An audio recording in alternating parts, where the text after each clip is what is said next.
Oui, ça m'inspire deux choses. D'ailleurs, Florence, ce que vous venez de nous dire, c'est que quand on regarde la littérature scientifique, alors oui, j'ai un petit tropisme pour la littérature scientifique, voilà, il faut le savoir, euh, on voit qu'il y a deux modalités de parentalité qui peuvent être assez délétères pour le développement d'un jeune enfant. Il y en a une, ce serait une parentalité qui serait trop désengagée, où là on serait du côté de la carence éducative, et on a une parentalité qu'on appelle la parentalité intrusive. Et on sait que la parentalité intrusive a des conséquences sur le développement de l'enfant à long terme. Et l'autre chose, c'est ce que vous dites sur ce parent qui n'arrive pas à couper le cordon ombilical, c'est ce qu'on va appeler dans certaines études la parentalité hélicoptère. C'est-à-dire c'est les parents hélicoptères, c'est les parents qui tournent autour de leur enfant comme ça en permanence et qui le... Je viens de perdre mon micro, mais ce n'est pas très grave, vous m'entendez encore.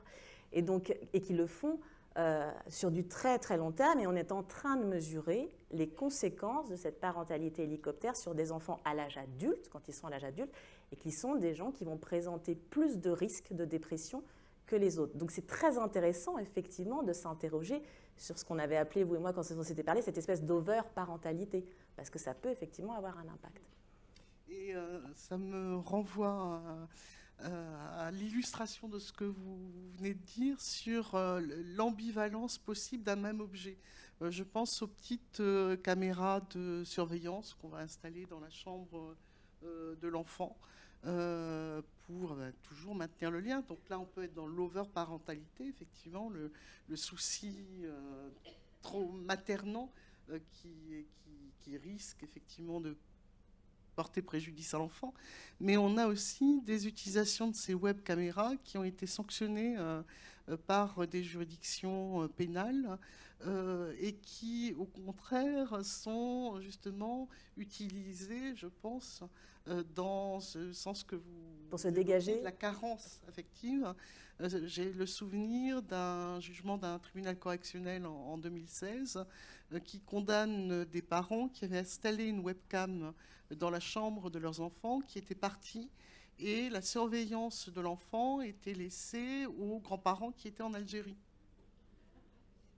On voit bien que c'est toute l'ambivalence d'un objet qui Oui, peut conduire aux deux extrêmes. c'est ça, à se défausser complètement et à faire de l'objet connecté une nounou, hein, une nounou virtuelle, hein, et donc à se confier, enfin à faire complètement confiance, à s'en remettre au numérique. Et puis d'autres utilisations qui, au contraire, vont être sur cette extrême surveillance, vigilance, angoisse, quoi, hein. Avec me semble-t-il, quelque chose que la CNIL a très bien décrit aussi, qui est permise par le numérique et par le big data, qui est l'angoisse liée à la quantification, c'est-à-dire cette angoisse d'avoir un enfant qui prononce suffisamment de mots dans la journée, qui fait suffisamment de pas dans sa journée. Donc cette tendance aussi à quantifier l'enfant pour qu'il soit considéré comme normal ou qu'on puisse voilà, aviser, rectifier. Donc ce profilage est à mon sens aussi très inquiétant, hein, parce que on passe du stade de collecte de données, conservation des données, au stade de l'instrumentalisation de la donnée, hein, pour des buts qui peuvent être louables, hein, Oui. mais qui posent quand même sérieusement question.